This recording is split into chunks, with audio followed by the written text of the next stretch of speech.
Now, after the riots in England in 2011, some commentators blamed absent or, frankly, hopeless fathers for the lack of positive role models for some young men. Now, a male mentoring scheme called ABoB, based in Brighton, claims that the key lies in encouraging older men to support disaffected younger men with what it calls the confusing transition to manhood. Well, Jolyon Hammond is a mentor to 19-year-old Tom, who'd been involved in crime and drugs before getting on the scheme. Tom told me how his life used to be.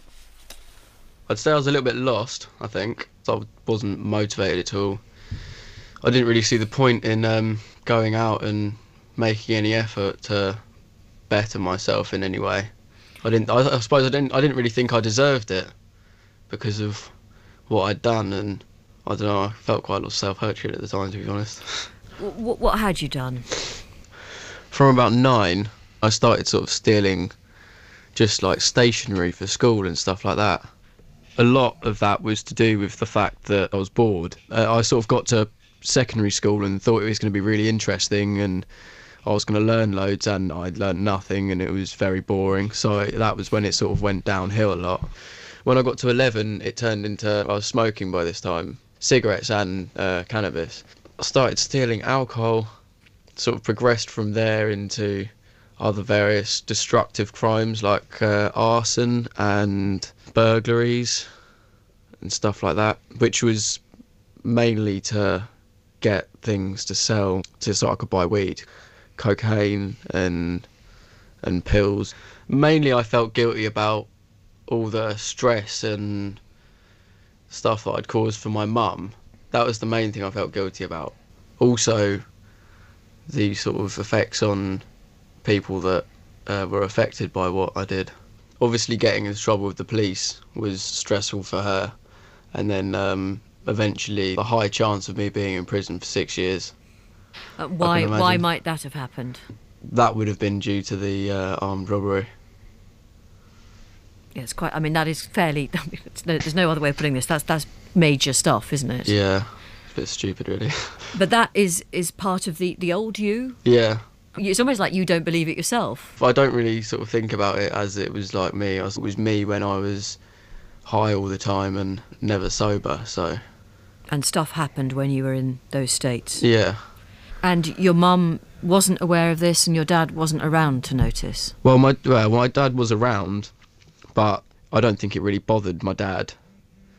And my mum, she didn't notice because I think I was vaguely all right at covering it up. She might have suspected things. What does she make of the new Tom then? Oh, I don't know. She probably prefers it to the old one. I'm a feeling she probably does, actually, Tom. How did you come across the Band of Brothers? My mum knew one of the guys that was involved with it. A couple of months after she told me that, she said that there was a weekend course coming up. I wasn't working, so I sort of thought, why not? I mean, it can't hurt to go on it, and just jumped on it. Jolyon, Tom acknowledges that when he first met you, he was a bit of a lost soul. Yeah. What did you make of him? Very bright. Of the 4 mentoring relationships that I've had personally, Tom's been the only one. You know, when he said he's going to be somewhere, he's been there. But I could see the element of destructiveness because it felt like there was a sense of boredom and frustration of kind of not really knowing where to place himself in his life. Why did you think you might be good at this? I'm both an executive coach and I do work in business around leadership and strategy and emotional intelligence. But there are currently 40 guys we've got in our circle in Brighton that are active members. And, you know, we've got from painters and decorators, school teachers, to people that run their own businesses, to people that work for other people in their businesses. So I wouldn't just say that you have to have a background in psychology or some form of personal development to be effective as a mentor. What makes the work we do at ABoB different is that effectively it's a community-led initiative, and we've currently got 70 men on a waiting list,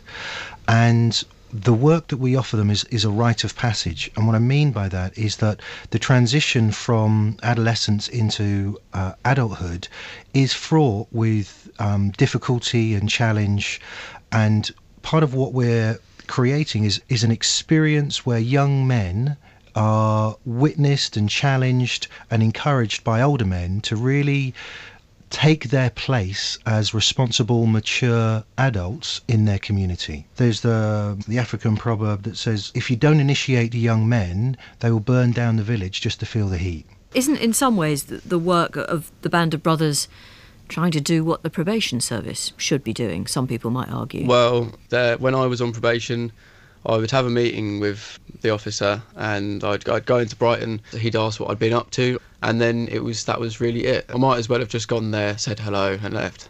But Jolyon offers something else? What exactly? It's sort of a guide, like he's not telling me to do something. I say what I want for myself and what I want for my future, and then we discuss how I can get that. And if I'm finding something difficult, if I need to talk to someone about something that I think is important, then he and other mentors as well at the group meetings will help me do that. Well, you've spoken about your mum and you've said that you felt that you let her down. Yeah. What people, I suppose, are going to be asking, I'm thinking it myself, what about your dad? Well, I didn't think he was really to be let down, to be honest. He wasn't really high enough to get down. Jolyon, it's not a case of just meeting in a coffee bar or something. It's a 3-month programme. Yeah. So initially, what we do is we like to meet the young men before the residential weekend, because there needs to be a certain level of readiness. What I mean by that is because we take them through a series of, let's say, behavioural and psychological kind of processes over the weekend, and they need to be up for it. They need to be ready. So if they're genuinely committed to making some change in their life, then we'd like to see them on the weekend. So the recent programme we did with the police and probation, I think we saw 11 young men that all had a criminal background and a probation worker. And then we offer a 3-month mentoring cycle, and that includes one-to-one mentoring meetings on a weekly basis. Then there's fortnightly groups where all of the young men are invited to those circles, and there's maybe anywhere between 8 to 15 older guys there. And again, we're really looking to embed the learning from the weekend. So our job is to really listen to the stories they come with already, the relationship they've got to their mum, maybe to their father, to their siblings, why they got into trouble. And what about your life now then? How has it changed? Well, I'm working, so that's one thing. I'm just working in a cafe in Lewis. Well, it's quite middle class. Yeah, Everyone loves it. So I should be there, yeah. There's lots of frittatas and quiche Lorraine, and we've got the best cheese and fruit scones in Lewis. Well, I'm in no position to dispute that, but I'm sure you're right. Is this permanent? Well, it's for as long as possible. My view for the next sort of couple of years is travelling mainly. I want to sort of save up as much money as possible and then go away. And how much credit are you prepared to give Jolyon for your transformation? Quite a bit, I think, but not just Jolyon. I mean, the whole Band of Brothers group, because I mean, a lot of the stuff isn't just the single mentor meetings, it's the group meetings where you go with other young people and all the mentors. And Jolyon, you're not paid. How is it all funded? So we are all volunteers, and so far we've done 4 programmes, and the 3 were very much seed funded through local authority. The last one was through the police and the probation service. And probation service say there's something like there's an 80% chance of young men reoffending once they're out of prison. We found in the 4 programmes that we've done, so there's nearly 40 young men that we've seen, there's 80% they are not reoffending. And 80% have now gone into some form of education, employment or training. And as a result, the police and probation and other local statutory authorities are really sitting up and taking notice of what we offer. So why does it work? I think so much is about the relationship. I think we're not focused on outcomes like some of the other government-funded agencies. What do you mean? It's much more about helping him get clear on what's the story he's kind of telling himself and therefore presenting to the world at the moment. Is that the story that he wants? If it's not, what is the story that he wants to write for himself, and what are the steps he needs to take to really live the life that's going to make him truly proud? If I hadn't come across Band of Brothers and hadn't got involved with it, I think I would probably still be at home lying on the sofa. I don't think I'd be confident enough to even apply for most jobs that I would see. So I think I'd still be quite lost and unmotivated and bored, and by now I presume that my destructive side would have come out and I'd either be back in prison or in that direction.